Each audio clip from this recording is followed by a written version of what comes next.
Bonjour à toutes et bonjour à tous. Je suis Philippe Leduc, médecin journaliste. Cette table ronde organisée dans le cadre du Forum Santé des Échos Le Parisien événement est enregistrée le 16 octobre 2025 aux Échos. Nous allons donc débattre du financement et de la régulation du médicament dans le contexte actuel de fortes tensions sur les dépenses publiques. La sécurité sociale représente près de la moitié de les dépenses publiques, 662 milliards, dans le champ du projet de loi de financement de la sécurité sociale pour 2025. Le déficit de la sécurité sociale est cette année beaucoup plus important que ce qui avait été prévu, 18 milliards. Il est tiré par celui de l'assurance maladie, proche de 15 milliards, alors qu'on avait prévu environ 10 milliards. En 2025, le déficit de la Sécu sera de 16 milliards et celui de l'assurance maladie de 13,4 milliards, en dépit de nombreuses mesures d'économie. Une fois de plus, le médicament est mis largement à contribution, 1,4 milliard par la baisse des prix et des volumes. Est-ce inéluctable ? N'y a-t-il pas d'autre solution, alors qu'un rapport sur le financement et la régulation des produits de santé avait proposé il y a un peu plus d'un an un New Deal, considérant que les modes de régulation et de financement des produits de santé des 20 dernières années ont atteint leurs limites. Pour en débattre, 5 personnalités qui connaissent bien le sujet. Frédéric Collet, membre de la mission financement et régulation des produits de santé à ma gauche. Guillaume Denet, économiste senior à l'OCDE. Cyril Isaac Sibyl, député du Rhône, membre de la commission des affaires sociales et coprésident avec Jérôme Gage de la MEX, la mission d'évaluation et de contrôle des lois de financement de la sécurité sociale. Stéphane Lassignardi, président d'AbbVie et membre du LEM, les entreprises du médicament.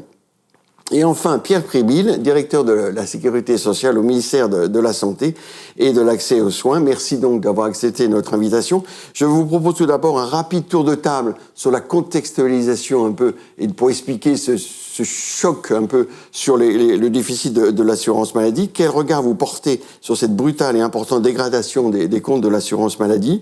Nous verrons ensuite quelles sont les pistes et les possibilités pour que le coup de rabot soit un jour oublié et qu'on arrive à quelque chose de peut-être plus structurel. Alors, premier tour de table, Pierre Pribile, comment expliquer cette aggravation brutale ? Alors non pas de la Sécu, on va rester dans le domaine de l'assurance maladie, de l'assurance maladie. Alors vous l'avez dit, la situation des comptes sociaux, la Sécu dans son ensemble est singulièrement dégradée, puisque 18 milliards d'euros de déficit en 2024, c'est quand même très élevé. Et si on ne faisait rien en 2025, c'est-à-dire sans prendre aucune nouvelle mesure, les comptes de la sécurité sociale continueraient à dériver et atteindraient presque 30 milliards d'euros de déficit.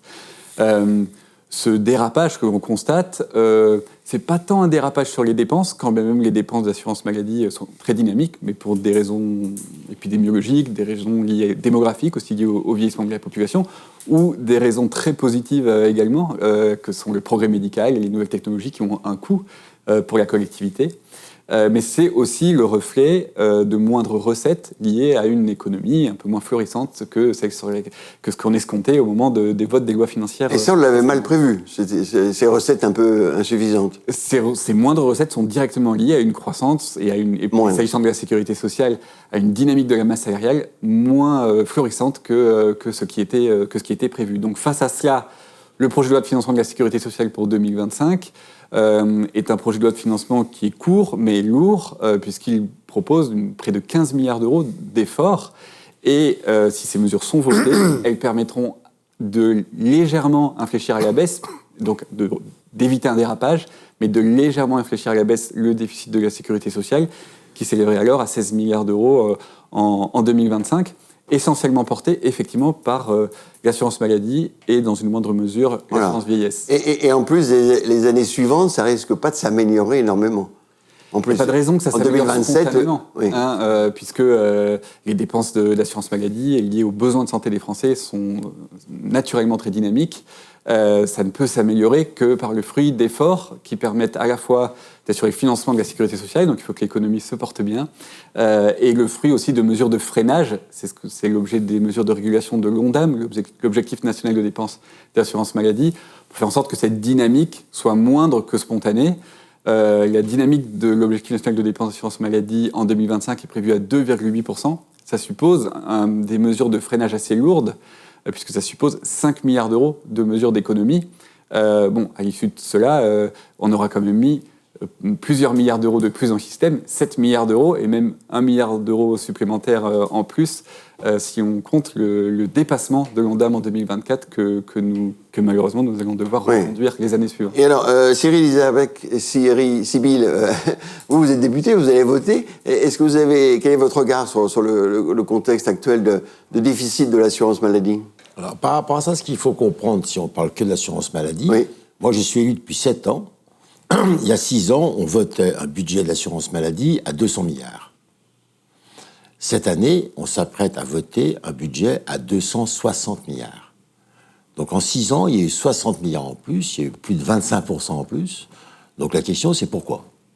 Je parle uniquement des dépenses. Je ne parlais pas des recettes.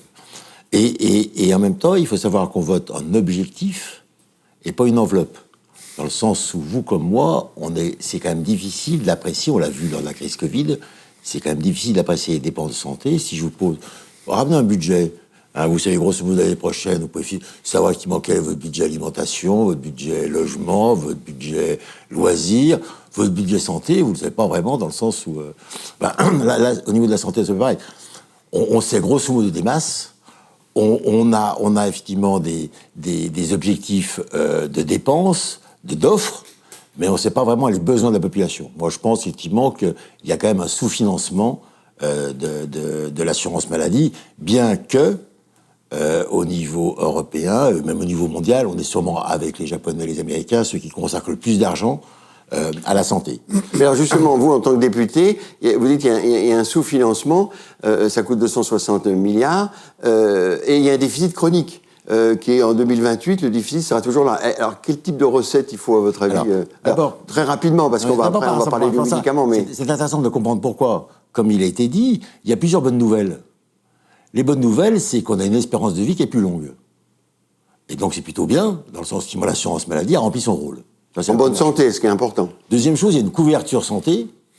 Maintenant, effectivement, on arrive 97% de la population est couverte avec l'assurance maladie obligatoire, là, c'est les complémentaires, est couvert à 100%. Donc c'est plutôt des bonnes nouvelles.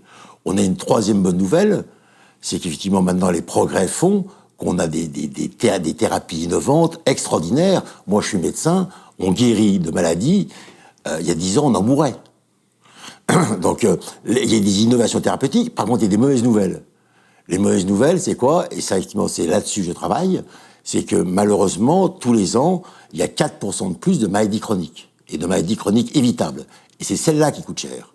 Et donc, quelque part, le budget de l'assurance maladie, il répond pas forcément aux besoins, parce que la population vieillissant, demandant plus de soins, et en même temps avec des maladies chroniques qui augmentent, effectivement, fatalement, le budget doit augmenter, et actuellement n'est plus contrôlable. Et donc, moi, j'ai une grande inquiétude, dans le sens où, d'ici 2-3 ans, je pense que le système va s'effondrer.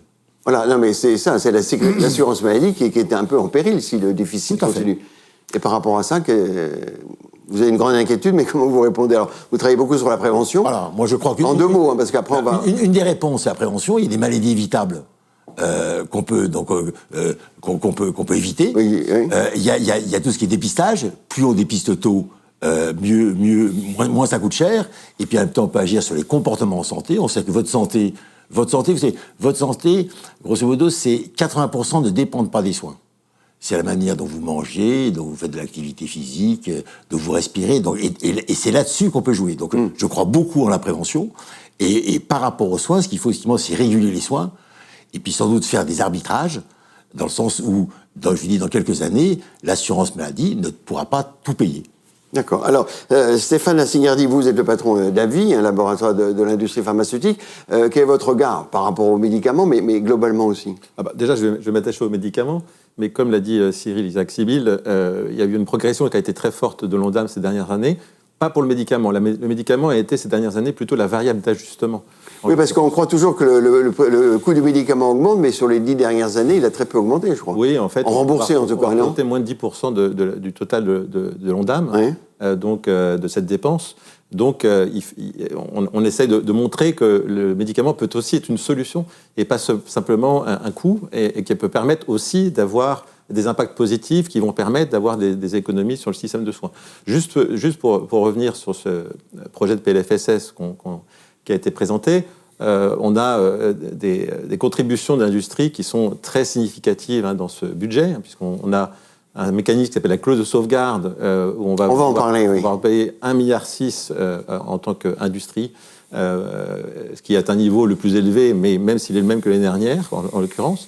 Et puis il se double d'une nouvelle contribution, enfin d'une contribution qui est inédite en termes d'ampleur, qui est les baisses de prix, d'1 milliard de budget de baisse de prix. Donc on voit que le médicament continue d'être, en l'occurrence, peut-être en partie une variable d'ajustement. Donc nous, on essaye justement aussi de travailler à des solutions. Et avec notre association, le LEM, on a formulé un certain nombre de mesures toutes simples pour essayer justement de ne pas avoir ce type de 1 milliard de baisse de prix, mais plutôt d'avoir des solutions qui vont permettre à la fois le bon usage, potentiellement de faire en sorte que certains médicaments soient délistés. Ça ne veut pas dire déremboursés, mais ça peut permettre à certains patients d'avoir accès à ces médicaments simplement sans avoir une prescription médicale. Et puis aussi une mesure qui est toute bête, qui est de dire nous on est prêts à payer en avance les remises qui sont les différences entre le brut et le net des médicaments. Ça se chiffre à une dizaine de milliards si on prend les différents éléments. Et donc on est prêt à anticiper ces paiements, ce qui ferait une réduction de la dette française significative de l'ordre de 15 milliards, mais aussi potentiellement une réduction de la charge. Donc voilà, on essaie de montrer qu'en responsabilité, on vient avec des mesures pour contribuer à cet effort-là, pour qu'il y ait pérennité du système de santé, mais qu'il y ait aussi pérennité des entreprises et de leur poids économique.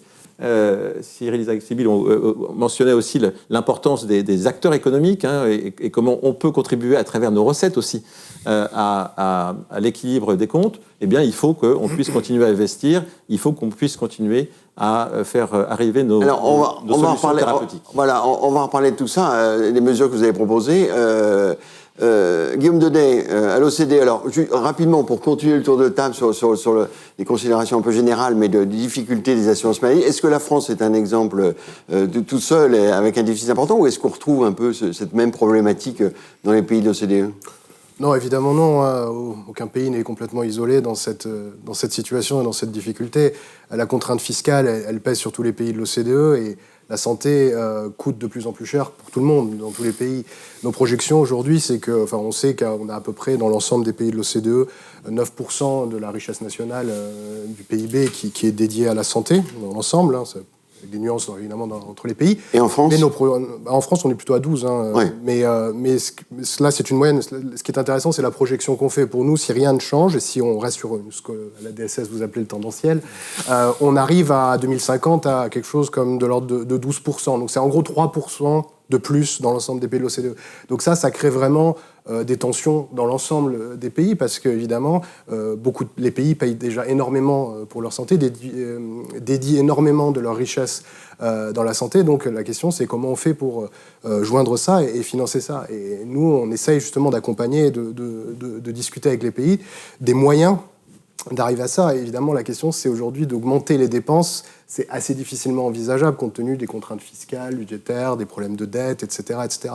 C'est aussi un problème parce que la part de la santé dans le budget des finances publiques en général, je dis des gouvernements, nous, mais c'est pas nécessairement toujours des gouvernements, mais dans les finances publiques, elle est déjà très importante. Et tout ce que vous dépensez en plus dans la santé, c'est ce que vous dépensez en moins aussi dans des domaines qui sont extrêmement importants pour la santé. Vous en parliez tout à l'heure, mais comme l'éducation, je sais pas moi, l'habitation, l'habitat, etc. Alors justement, Guillaume, dans les rapports de l'OCDE, les solutions sont connues, c'est la pertinence, c'est la prévention.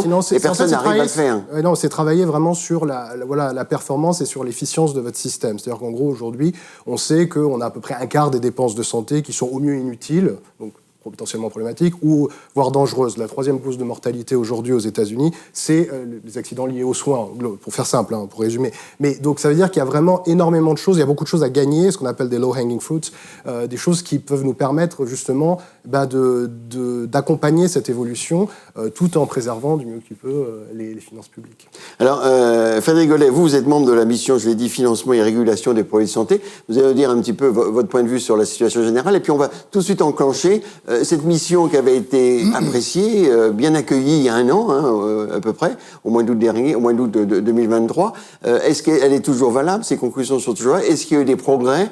Ou est-ce que, en fin de compte tenu de la conjoncture qui est difficile, on est toujours à faire le coup de rabot en urgence? Alors d'abord, c'est intéressant de se poser la question de savoir pourquoi la mission avait été appelée, convoquée. Elle était née de deux choses. La première, elle était née d'une tension entre les industriels entre les pouvoirs publics et les industriels. La deuxième, c'est qu'elle était née d'un constat, d'une prise de conscience du fait qu'il était impossible de faire ce qu'on a appelé de faire rentrer les dredons dans la valise. C'est-à-dire qu'on a des facteurs qui sont là et qui sont partagés, je suis d'accord, avec beaucoup d'autres pays, que sont principalement le phénomène démographique et principalement le phénomène d'innovation, qui permettent de développer des traitements de plus en plus pointus, de plus en plus efficients, et notre contrat social fait qu'on veut pouvoir les assurer à chacun. À partir de là, ce qu'on a pu constater, c'est que les tensions, et je trouve que c'est préoccupant, parce que tout ce qu'on a observé l'année dernière, et tout le temps qu'on a passé à écouter presque 200 personnes différentes, donc on a vraiment passé du temps à creuser. Finalement, tous les facteurs qui étaient présents sont toujours là, et il n'y a aucune chance qu'ils disparaissent. Et puis certains peuvent même accélérer. Je pense au rôle de l'IA. C'est fascinant de voir la façon dont l'IA est aujourd'hui présente dans les solutions thérapeutiques, qu'elle soit dans le digital, dans le device, ou qu'elle soit dans le parcours de soins en général. Et donc, je pense qu'il serait fou d'imaginer qu'on va pouvoir d'un seul coup résoudre cette question, parce que la tension, elle est extrêmement forte. Maintenant, ce qu'on avait observé, et qui est intéressant, c'est qu'il subsiste, il y a les facteurs communs à tous les pays, encore une fois, démographie, innovation, inflation, phénomène d'internationalisation, de financiarisation. Globalement, tout le monde les partage. Maintenant, il y a un certain nombre de choses qui nous sont propres à la France. Et en particulier, il y a un certain nombre de choix qui ont été faits dans ce qu'on appelle la régulation, c'est-à-dire la façon dont l'État contrôle du mieux possible les dépenses. Et la France a fait un choix historique qui est toujours là, qui est celui dans la façon dont elle ajuste les leviers. Quand vous êtes régulateur, vous avez finalement 3 leviers, c'est pas très compliqué dans les mains. Un levier sur la valeur, sur les prix, un levier sur les volumes, et un levier sur ce qu'on pourrait appeler le mix. Or, la France a fait historiquement le pari d'une pression forte sur le levier du prix, ce qui explique que globalement, on peut constater qu'on a les prix les plus bas d'Europe aujourd'hui dans les traitements, dans les médicaments. En revanche, on a peu joué sur les volumes, là où d'autres pays l'ont beaucoup fait, avec ici l'encadrement de la prescription, avec ici un meilleur suivi, ici une meilleure sensibilisation des patients en particulier. Et puis, dernier levier qu'on a peu actionné, c'est celui du mix. C'est-à-dire que quand, dans un certain nombre de pays qui nous sont proches, limitrophes, je pense à l'Allemagne, par exemple, le générique représente 4 boîtes sur 5. En France, on en est à 1 boîte sur 3, à peu près, globalement. Et on va se poser la même question avec l'arrivée du biosimilaire. Et donc, il nous a semblé que derrière cette équation qui semble insoluble, il subsiste quand même un certain nombre de façons dont on peut ajuster cette régulation pour la rendre plus efficiente. Et vous avez proposé ce que vous avez appelé un New Deal, oui. Qui repose sur ça, sur les volumes que les prix. Pierre Prébille, donc vous êtes les mains dans le cambouis, j'allais dire, pas complètement, mais enfin c'est... alors, d'une part, pourquoi ce New Deal, il a du mal à se mettre en place? Bon, alors, à chaque fois, on a l'impression que c'est des mesures d'urgence parce qu'on s'aperçoit que le déficit est plus important que prévu. Et puis, deuxième question, le LEM a fait des propositions d'un peu plus d'1 milliard d'économies, en particulier les intérêts sur les remises qu'ils devaient payer. Ça paraît simple. Vous n'avez retenu rien du tout. Alors, première chose sur comment on fait. C'est pas simplement sur le médicament, parce que c'est sur l'ensemble du système de santé. On a du mal à faire des réformes structurelles. Vu l'ampleur de l'équation et du problème budgétaire qui vient de vous être présenté, vous voyez bien qu'en réalité, on n'a pas tellement le choix des armes. C'est pas les prix ou le volume, c'est les deux. Et c'est un peu ce que présente le projet de loi de financement de la sécurité sociale pour 2025, puisque vous avez 1 milliard de baisse de prix, 350 millions, on va dire d'efficience, maîtrise des volumes. On pourrait rêver que le rapport soit différent, mais c'est déjà pas négligeable. Et pour assurer notre camarade sur le fruit de son travail, il y a quand même déjà pas mal de préconisations allant dans ce sens, d'une meilleure maîtrise des volumes et de l'efficience des prescriptions de la mission Borne, mission dite Borne, qui sont entrées en vigueur et dont certains, d'ailleurs, vont porter leurs fruits en 2025. Je donnais par exemple l'exemple de la substitution par les officinaux des biomédicaments par leurs biosimilaires lorsqu'ils existent. Ça rentre en vigueur. Oui. C'est un dispositif complexe, donc il a fallu beaucoup de textes pour le mettre en place et beaucoup de travaux avec la profession. Ça rentre en vigueur et ça portera ses premiers fruits en termes d'économie pour notre système de sécurité sociale dès l'année prochaine. Un nouveau dispositif qui est un dispositif dit d'accompagnement à la prescription, qui va permettre sur certains produits ciblés à risque élevé de mésusage, d'accompagner la prescription avec un téléservice le plus simple possible. Il ne s'agit pas de bureaucratiser davantage encore le métier des médecins, mais avec 2-3 questions bien posées pour vérifier que le produit qui est prescrit rentre bien dans les indications qui sont remboursables par la sécurité sociale.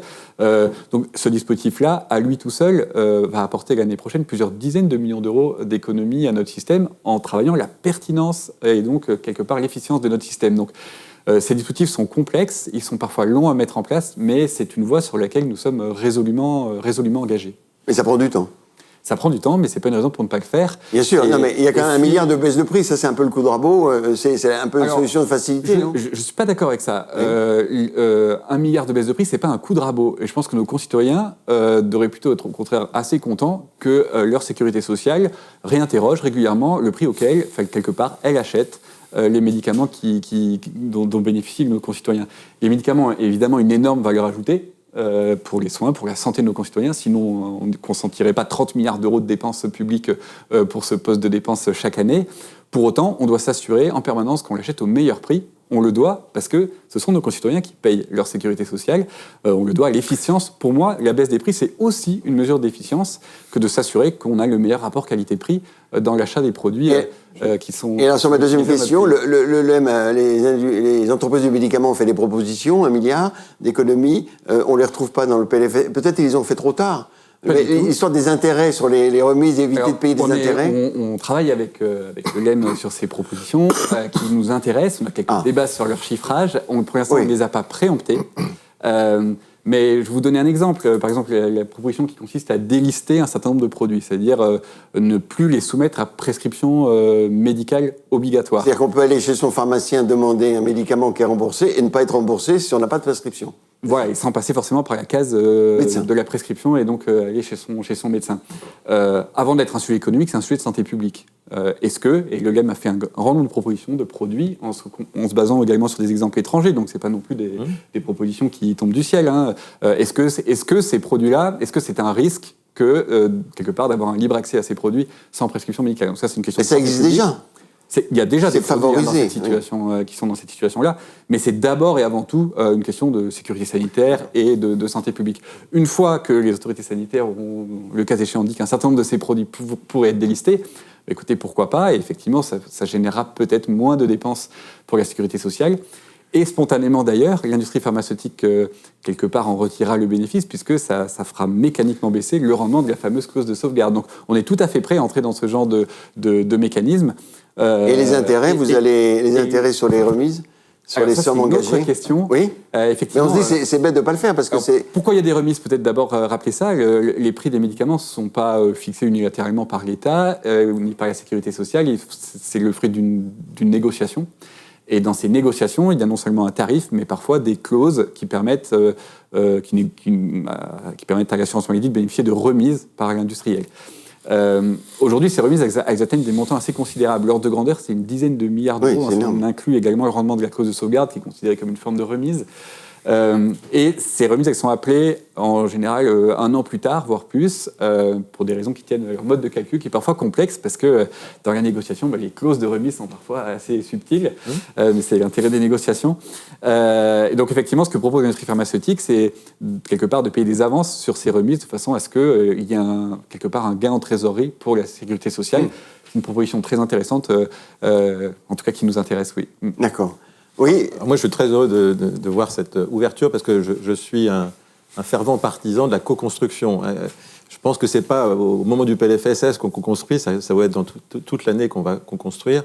Et de fait, avec le médicament, on a la capacité de trouver des solutions aussi bien de ce type-là que des externalités positives, par exemple, puisqu'il y a plein de médicaments qui ont la capacité de faire baisser des coûts dans le système de soins, de faire de l'optimisation du parcours de soins des patients, de faire en sorte que le Premier ministre parlait beaucoup de la santé mentale et des congés maladie, de réduire potentiellement les congés maladie. Donc tout ça, comment faire en sorte qu'on va le prendre en compte dans la reconnaissance de la valeur du médicament.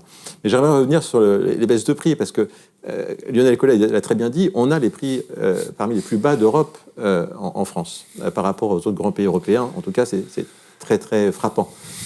Si on continue de baisser constamment les prix, on va se retrouver... les mêmes causes produisant les mêmes effets, on va se retrouver avec des situations où on ne va plus pouvoir lancer un certain nombre de solutions thérapeutiques qui changent la vie des gens. On ne va plus pouvoir être en capacité comme ça d'offrir ces solutions et ce serait dommage. Et on sait aussi qu'on parle beaucoup de pénurie, en l'occurrence, et une pénurie, on peut se rendre compte qu'une partie du problème, c'est aussi lié au prix.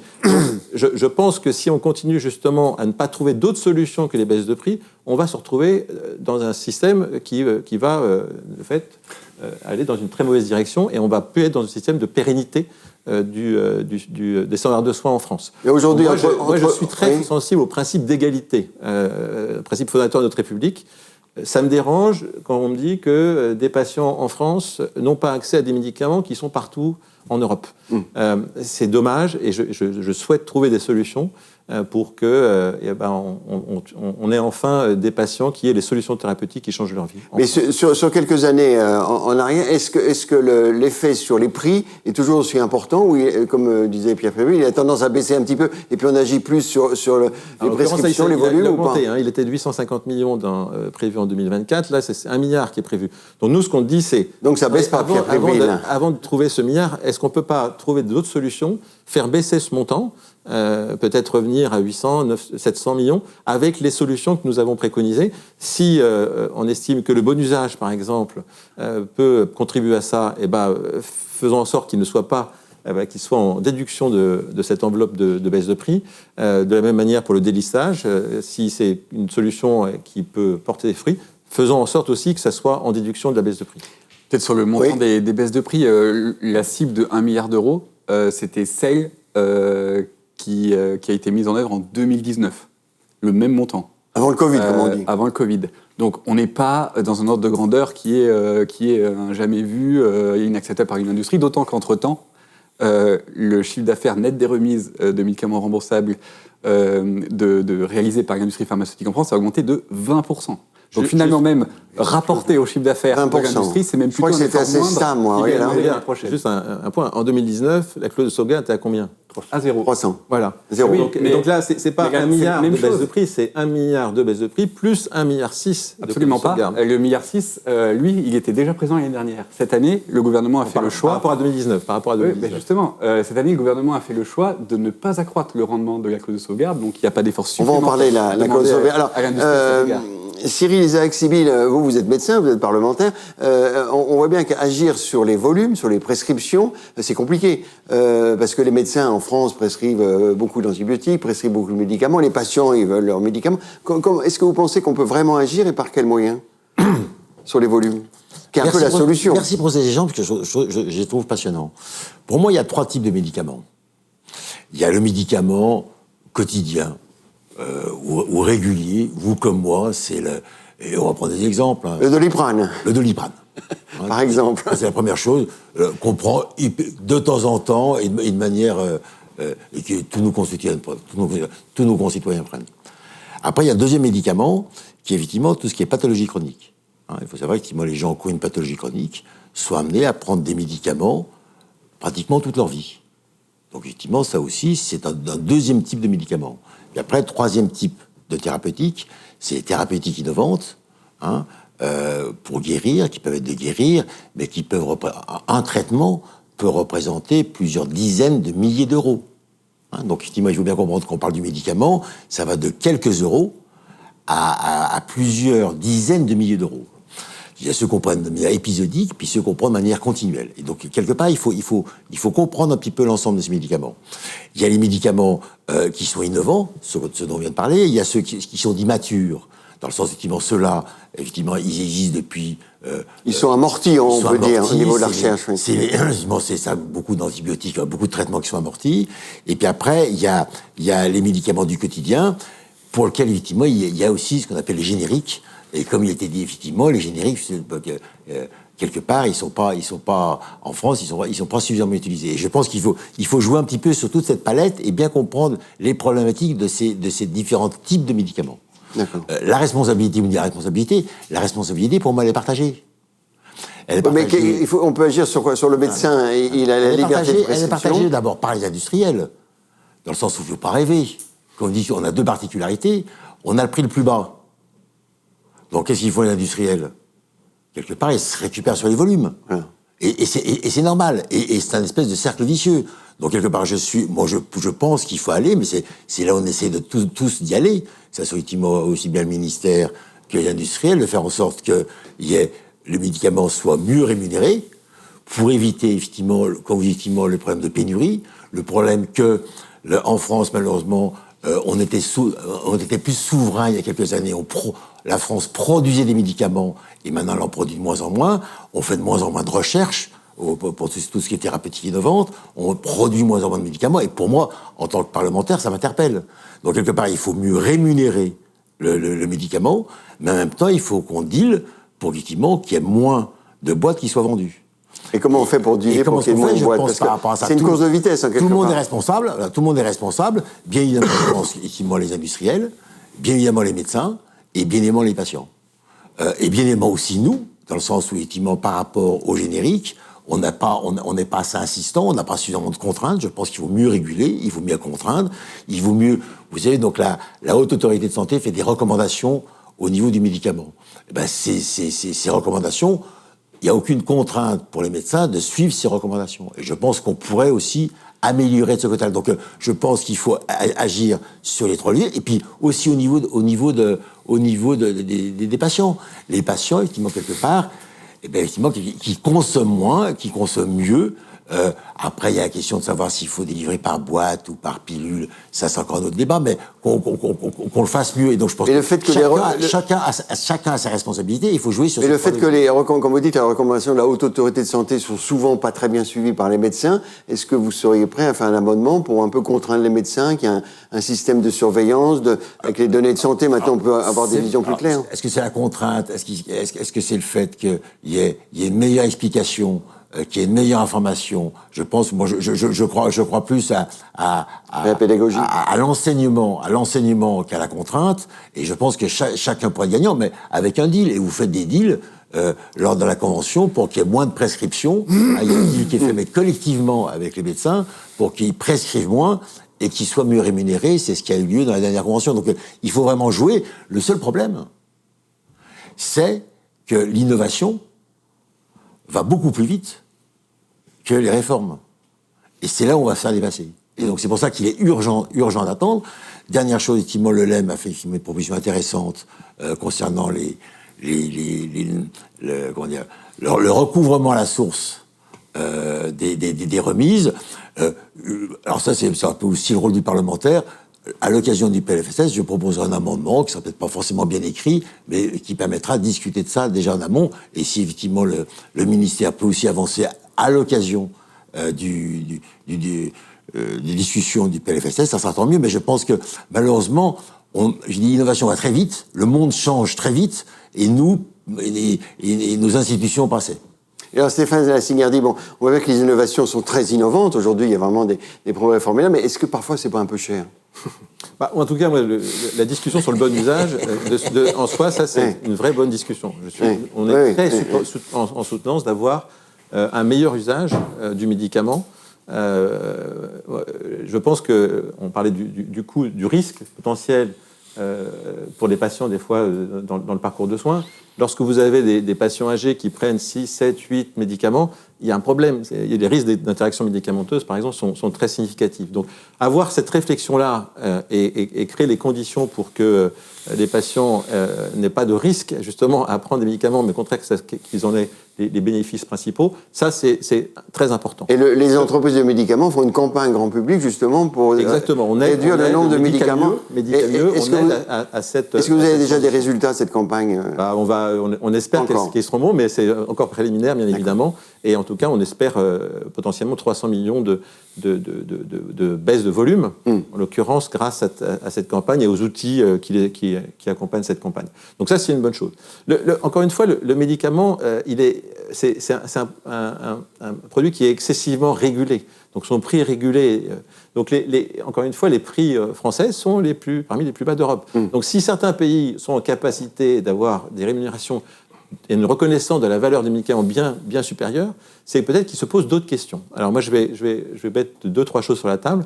La première chose, c'est on réfléchit en France souvent, on a le PLFSS, ce moment qui cristallise un petit peu beaucoup de choses. Et si on pouvait penser à plusieurs années, la santé mérite qu'on la réfléchisse en pluriannualité, qui est peut-être une loi de programmation, je ne sais pas, mais en tout cas, on le sait, c'est une attente qui est portée pas par les industriels seulement, mais aussi par les associations, par le secteur hospitalier, par la Croix-Rouge. Il y a eu une tribune récemment. Où on veut aller et quels moyens on met, c'est ça en fait la pluriannualité. Ça c'est une réflexion. Pourquoi ? Parce que si on pense pluriannualité, alors on arrête de penser aussi en silo. On pense, pour moi, il y a fongibilité des enveloppes. Si le médicament crée des externalités positives, crée des impacts positifs sur le système de santé, il faut que cette valeur-là soit prise en compte. Le prix ne prend pas en compte, en l'occurrence, ces réalités. Alors, ces réalités sont très différentes. On discutait avec Pierre Firibil avant le début de cette réunion, on discutait des médicaments qui sont ASMR 5. Alors, c'est ceux qui sont considérés comme étant peut-être le moins de valeur ajoutée. Mais il y a certains de ces médicaments qui peuvent être dominants d'un point de vue économique, qui peuvent faire en sorte d'avoir des impacts positifs par rapport aux traitements existants de manière considérable. On a un cas, en l'occurrence, on montre que dans certaines pathologies, on remplace des produits qui sont peu efficients, qui sont dangereux potentiellement en termes d'effets secondaires, en tout cas qui créent des situations un peu compliquées.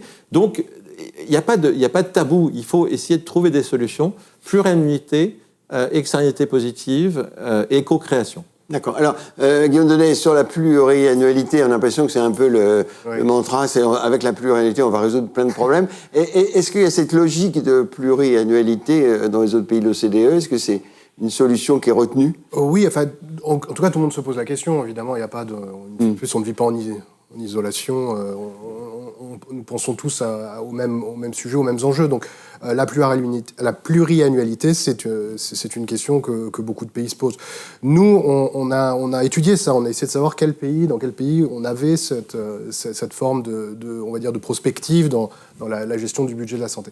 Ce qu'on a remarqué, c'est que dans beaucoup de pays font cet exercice-là, y compris la France, mais de manière juste informationnelle. C'est-à-dire, en gros, on dit, on projette, les dépenses de santé vont augmenter d'autant et vont nous donner ça, et globalement, il va falloir se pencher sur ça ou utiliser ce type de mécanisme mais c'est à visée juste informationnelle. On a certains pays pour lesquels c'est un peu plus contraint, mais c'est aussi énormément lié à la façon dont les budgets de la santé sont établis. C'est-à-dire que, par exemple, vous allez avoir les pays avec des budgets nationaux, c'est-à-dire en gros des systèmes de santé nationaux, où il n'y a pas de séparation entre le budget de l'État et le budget de la santé, où vous avez cette forme qui prend l'apparence plutôt d'une loi de programmation, où vous allez dire, on va sanctuariser la santé dans le budget de la nation. C'est-à-dire l'Angleterre l'a fait en 2019, a dit, le NHS, pendant les 5 prochaines années, on ne pourra pas descendre en dessous de ça. C'est une manière de dire, on va donner une priorité à la santé dans l'ensemble des budgets qu'on va faire année après année, parce que c'est un budget national. Vous avez d'autres situations où ce sont les pays qui vont avoir une relation, c'est-à-dire qu'il y a des pays assez décentralisés, déconcentrés. Par exemple, l'Italie, où vous allez justement avoir des lois cadres qui, sur plusieurs années, vont vous donner le type de relation qu'il va y avoir les versements et les contacts qu'il va y avoir entre l'État central, fédéral, ce que vous voulez, et les régions qui ont une compétence en santé. Donc, à chaque fois, ça répond aussi à des enjeux spécifiques et à des particularités du système. Mais globalement, assez peu de pays ont un système comme ça qui serait apparenté au système français dans lequel on dirait, on va se projeter et projeter, on va dire, des cibles de dépenses sur plusieurs années et les rendre contraignantes. Ça, on n'a pas vu, on n'a pas d'exemple de cette nature-là. Mais ça ne veut pas dire qu'on ne peut pas le faire. Frédéric Collet, alors vous aviez des propos un peu pessimistes au début. Est-ce que quand même votre mission et la discussion qu'on a montrent quand même il y a des prises de conscience, il y a des solutions, des pistes, non? C'est pas pessimiste, c'est un constat, c'est assez froid. Et je rappelle que le titre de la mission, c'était pour un New Deal garantissant l'accès de tête, garantissant un accès équitable et durable de tous les patients aux produits de santé. Ce qu'on a observé, et c'est les chiffres, c'est le temps qu'on y a passé, c'est que, de fait, l'accès, que ce soit à l'innovation ou aux produits matures, est moins bon qu'il n'était, et il est moins bon en France qu'il ne peut l'être dans un certain nombre de pays comparables. Dans le cadre de l'innovation, on s'est rendu compte que, globalement, un tiers des innovations qu'on peut trouver dans d'autres pays ne sont pas présentes en France. Ce chiffre, on l'a creusé, retourné, cherché par tous les moyens possibles, parce qu'on voulait être sûr que les analyses soient robustes. La deuxième chose, c'est que sur les produits matures, quand on a une tension internationale, je crois que la croissance dans les pays d'Afrique et d'Asie, sur la période 2012-2020, en volume consommé de médicaments, était de 50%. Vous imaginez l'appel d'air et la tension que ça crée dans les chaînes de production. La France, dans ce cadre-là, représente 3%. À 3%, votre pouvoir de négociation, il n'est plus tout à fait le même. Ce qui veut dire que quand on est en système contraint, forcément, ça peut créer des risques de rupture qui sont plus importants. Et donc, c'est pas un fantasme, c'est une réalité, cette tension. Et elle existe, je le disais, depuis à peu près... on l'a identifiée après le Covid, parce que c'est vraiment là où elle est devenue quasiment insupportable. Maintenant, peut-être pour revenir sur le rapport, il semble qu'il soit toujours utile, et je rejoins ce que disait Pierre Pribil, il a été utilisé, il y a eu des éléments qui ont été repris ici ou là, et tant mieux, il faut s'en réjouir. Oui. La seule chose, c'est que le titre, encore une fois, était important parce que c'était pour un New Deal. Il y a cette notion de deal. Or, il n'y a pas eu de deal. C'est-à-dire qu'il n'y a pas un rassemblement des acteurs autour de la table sans pointer du doigt les uns ou les autres. Je pense que le système a tellement évolué qu'il faut vraiment le réformer. Et donc, il n'y a pas eu vraiment de New Deal. J'employais l'expression l'autre jour, je me suis dit, j'ai un peu l'impression qu'on fait pousser une forêt de bonsaï. Donc, on fait pousser des petits arbres qui demandent beaucoup d'énergie, mais qui ne produisent pas des très très gros fruits tout seuls. Et donc, on aurait peut-être intérêt à revenir sur cette notion de New Deal qui est vraiment importante. La notion de pluriannualité, elle est essentielle. D'abord parce que c'est là où on permet de donner de la visibilité à la politique publique. C'est le moment où on peut rassembler tous les acteurs. Pour avoir une bonne pluriannualité, il faut deux choses. Je pense que la première, il faut avoir un horizon scanning, c'est-à-dire une visibilité sur l'innovation et comment elle se présente. Et puis, il y a une deuxième chose, c'est qu'il faut faire attention avec la notion de pluriannualité. C'est pas une loi de finances pluriannuelle. Parce qu'une loi de finances pluriannuelle, le directeur de la Sécurité sociale sera d'accord pour dire que c'est très compliqué, que c'est ingérable, puis il y a tellement de dimensions différentes. Pour moi, c'est plutôt une sorte de loi de programmation, une loi de stratégie qui permet de se dire à 5 ans, voilà où on va et quels sont les enjeux à aborder. Le troisième élément que je retiendrai quand même, c'est ce que je disais tout à l'heure, c'est de ne pas laisser tomber les différents éléments du mix, c'est-à-dire travailler aussi sur les volumes. Et on sait qu'il y a des enjeux. Je pense à un exemple, monsieur le député, il y a un exemple qu'on avait évoqué dans la mission, c'était de dire, aujourd'hui, on pourrait faire en sorte que chacun d'entre nous sache ce qu'il coûte au système de soins, au moins au trimestre.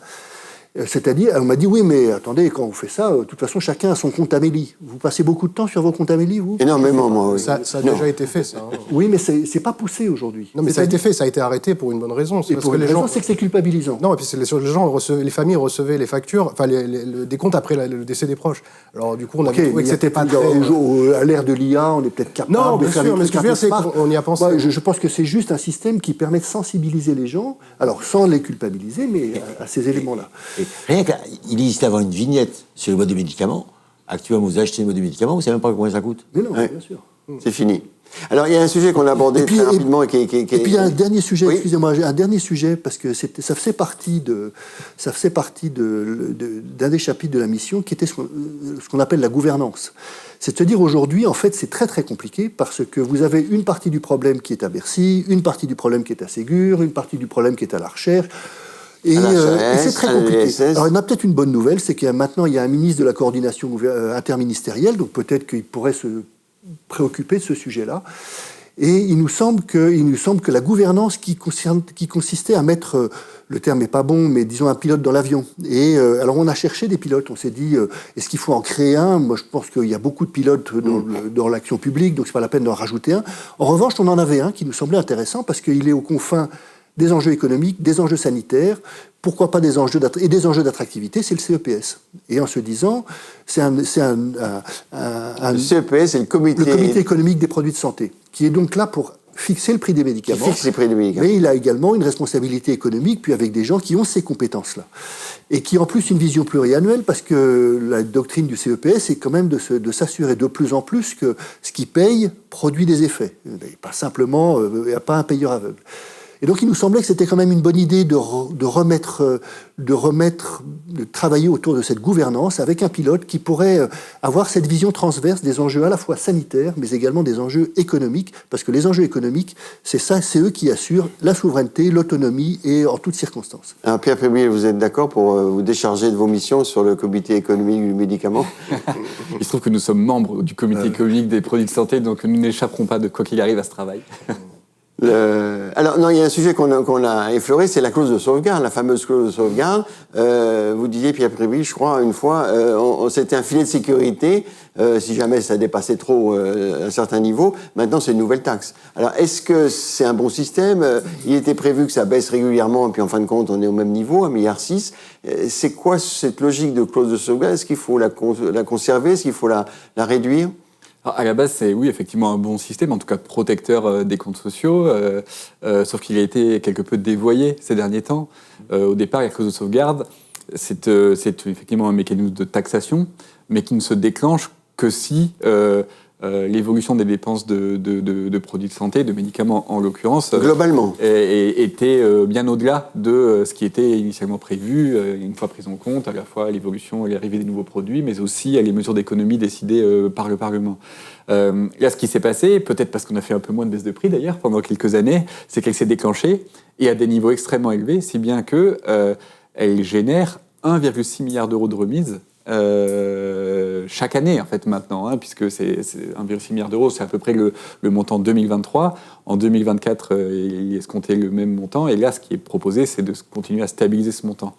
Donc quelque part, c'est devenu un prélèvement qui a par ailleurs des caractéristiques assez mauvaises, puisqu'on est capable de le calculer qu'a posteriori, ce qui n'est pas très lisible pour l'industrie pharmaceutique. Donc un objectif commun, ça serait de faire en sorte que ce prélèvement cesse d'en être un récurrent et que ça redevienne une clause de sauvegarde. L'inconvénient, c'est que une fois que vous avez 1,6 milliard d'euros de ressources pour l'assurance maladie, on ne s'en prive pas comme ça.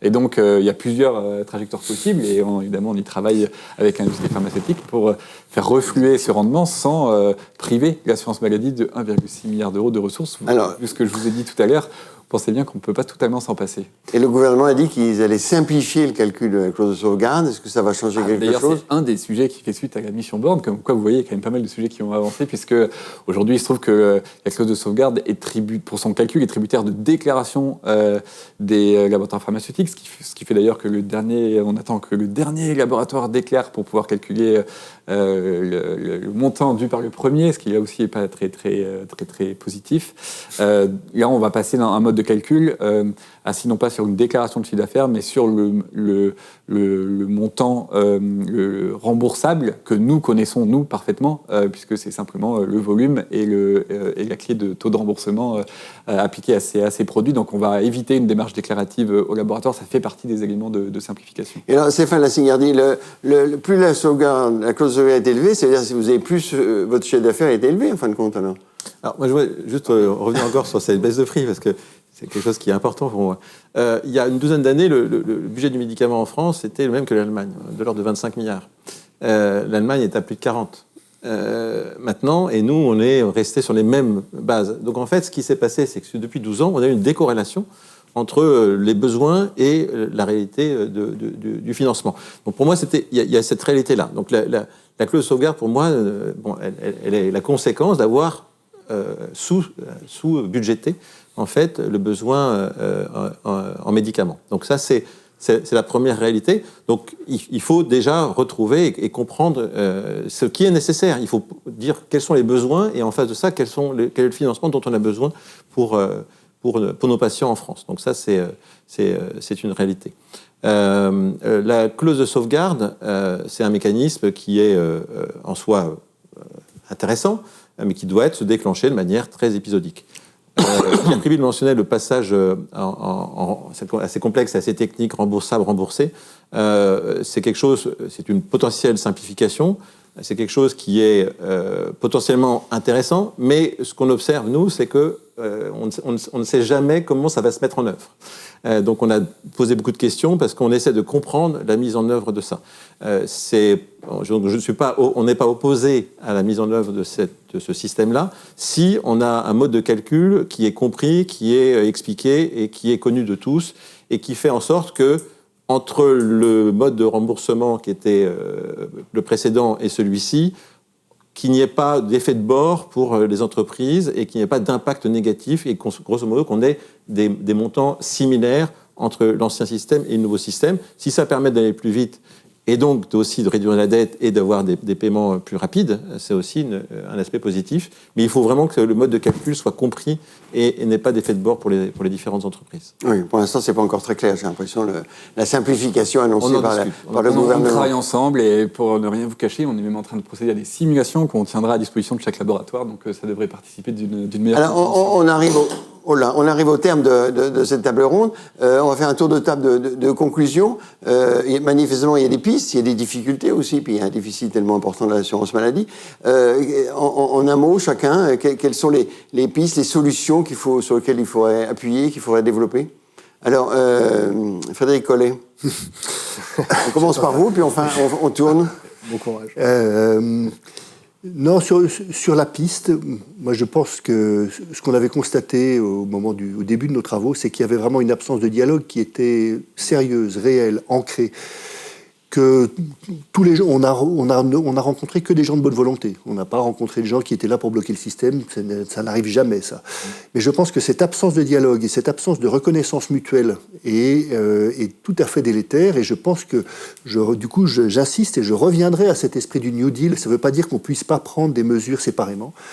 Mais cette notion de deal, qui est un deal forcément pluriannuel, forcément qui s'inscrit dans la durée, donnerait de la visibilité, créerait le dialogue et permettrait de s'accorder sur quelques sujets.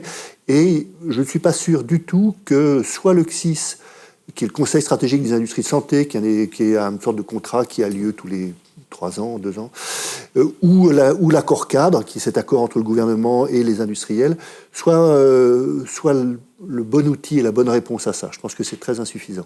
Il faut un lieu et un pilote. Je pense qu'il faut un pilote et une volonté de mettre les acteurs autour de la table pour une raison simple, c'est que il faudrait que tout change pour que rien ne change. C'est-à-dire que l'environnement de santé, les besoins de santé, l'offre en santé a tellement évolué, et puis les contraintes budgétaires également, qu'il est vraiment nécessaire de les aborder de façon globale et de les repenser. Il y a beaucoup d'endroits où c'est plus à jour. Guillaume Jedet. Ouais, c'est impossible de répondre à cette question. Enfin, sinon mais il faut quand même, pour qu'on ait des pistes. Oui. Non, mais je souscris à ce que vous dites. Je pense que d'avoir un lieu ou une sorte d'accord cadre, enfin, je n'ose pas le bon terme en l'occurrence, puisqu'il y en a déjà un, mais d'endroits qui permettraient d'avoir cette vision prospective, cette pluriannualité, et quelque chose qui sera nécessairement positif, et en tout cas permettra peut-être, j'espère, de trouver des solutions, et en tout cas de donner... Moi, je me rappelle, je sais que les industriels, ce dont ils ont besoin, c'est de visibilité, de stabilité pour l'exercice de leur fonction, si j'ose dire. Donc, si on peut donner le maximum de visibilité ou de stabilité, ça ne sera que profitable au secteur et à son attractivité. Je pense qu'on pourrait s'inspirer aussi de ce que font les Anglais. Leur accord entre le NHS, enfin le gouvernement, et les industriels est quelque chose qui, en tout cas, fonctionne depuis de nombreuses années.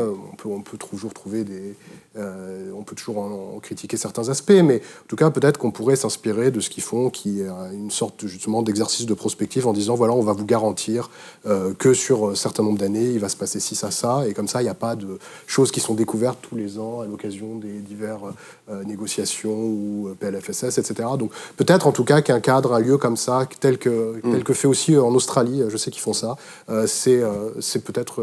en tout cas, c'est pas dans notre culture aujourd'hui, mais ça ne veut pas dire qu'on ne peut pas le faire. En tout cas, ça serait à essayer. Alors, Cyril Zerek-Sibyl, quelle est votre conclusion?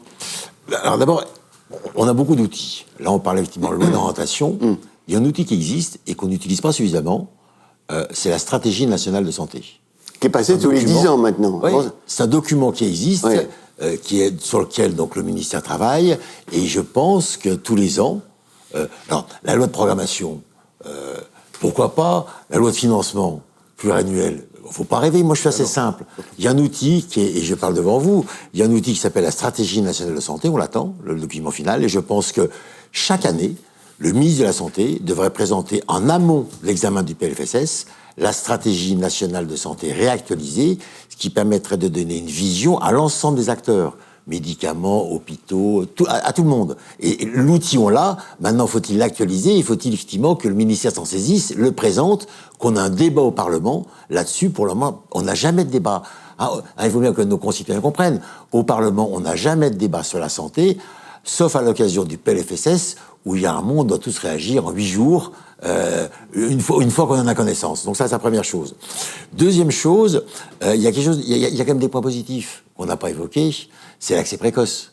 Il faut dire à nos concitoyens que grâce, effectivement, aux mesures qu'on a prises, les Français ont un accès précoce aux innovations.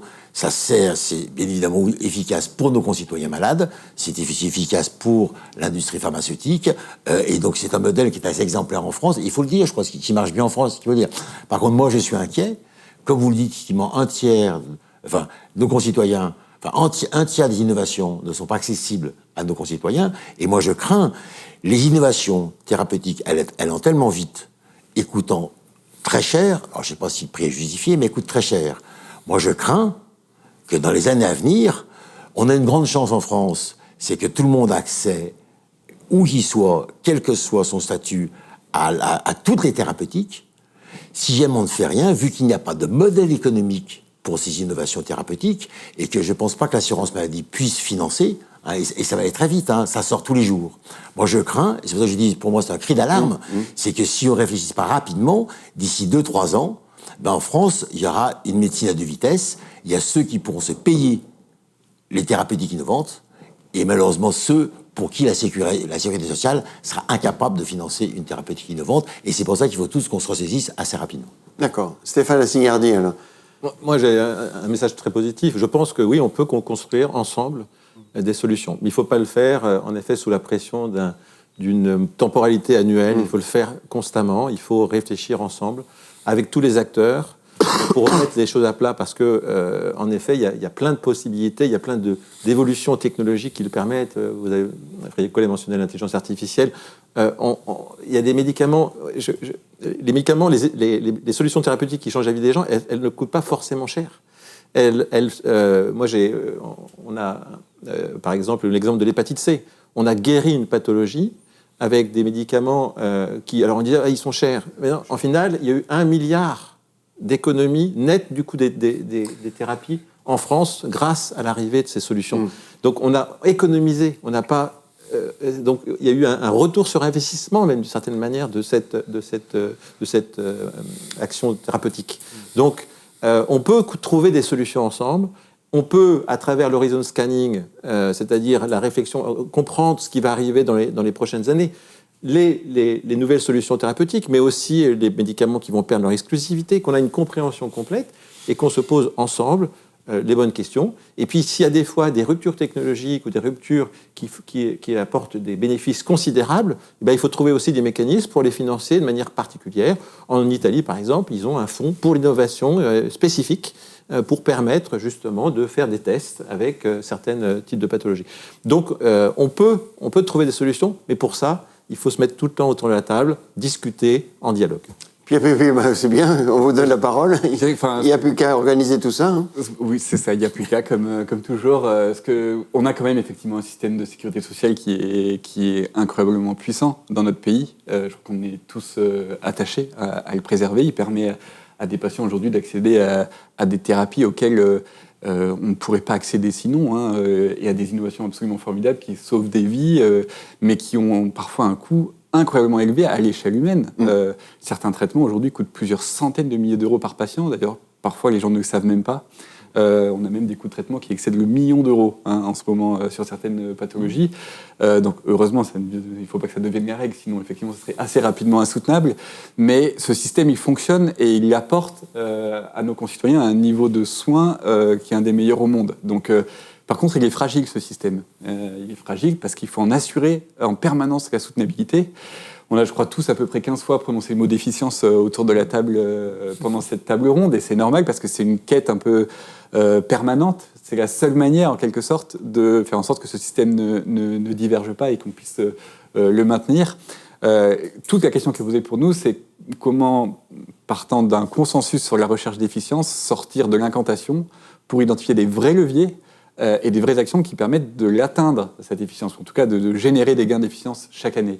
Et c'est vrai que ces dispositifs-là, et c'est le cas d'ailleurs d'un certain nombre de dispositifs de la mission Borne, ils ne se mettent pas en place en 3 secondes avec un effet immédiat. Et donc c'est vrai que pouvoir inscrire dans une trajectoire pluriannuelle la recherche de gains d'efficience, en tout cas des objectifs partagés, des leviers qu'on se fait force de construire ensemble et de mener à bien, je pense que c'est une feuille de route qui peut rassembler assez largement et qui est sans doute vitale pour notre système de sécurité sociale. Et vous, au niveau du ministère de la Santé, vous êtes quand même un personnage important dans cette organisation. Vous allez le mettre en œuvre, ce travail commun, ces recherches de solutions communes? Oui, on est prêt à ça. C'est quelque part, c'est notre métier de tous les jours. Oui. Je ne suis pas tout seul. C'est tous les collaborateurs de la direction de la sécurité sociale qui, tous les jours, recherchent des voies d'efficience. L'efficience, ça veut dire quoi? Ça veut dire que à système donné, on ne rentre pas ni dans une logique de rationnement des soins, c'est pas ça l'objectif, ni dans une logique de laisser filer et de voir ce qui se passe, parce que ça, on sait très bien ce qui se passe, ce serait en l'occurrence l'explosion. C'est essayer de rechercher tous les jours les voies et moyens de faire coïncider les ressources que les Français sont prêts à mettre en commun avec le coût que la réponse à leurs besoins de santé génère. Voilà. Et ça, c'est notre travail au quotidien, et on est prêt à continuer à être cet intégrateur. Alors, vous voulez rajouter un mot de conclusion, Alain? Je pense que, comme vous le disiez, il faut que l'ensemble des acteurs se fassent confiance. Et puis, en même temps aussi, je trouve que c'est bien aussi de finir là-dessus, en même temps, il y a une image de marque. Moi, je trouve qu'actuellement, et on voit dans le débat actuellement concernant les problèmes des laboratoires, ce qu'il faut, c'est dire quand même que c'est grâce aux chercheurs, aux médecins, à la recherche, aux laboratoires, aux industriels, aux usines qu'il y a derrière, que tout ça fonctionne. Et quelque part, souvent lorsqu'on parle du médicament, lorsqu'on parle de laboratoire, et je me tourne vers vous, il y a toujours une image de marque qui est mal perçue par la population. Je dis, ce qu'il faut dire à nos concitoyens, c'est un ensemble. Oui, c'est grâce à tout ça, c'est grâce à ces chercheurs, c'est grâce aux laboratoires, c'est grâce à ces usines que nous sommes en bonne santé. Et ça, je pense qu'il faut le promouvoir et pas forcément avoir une défiance par rapport à ça. Merci beaucoup.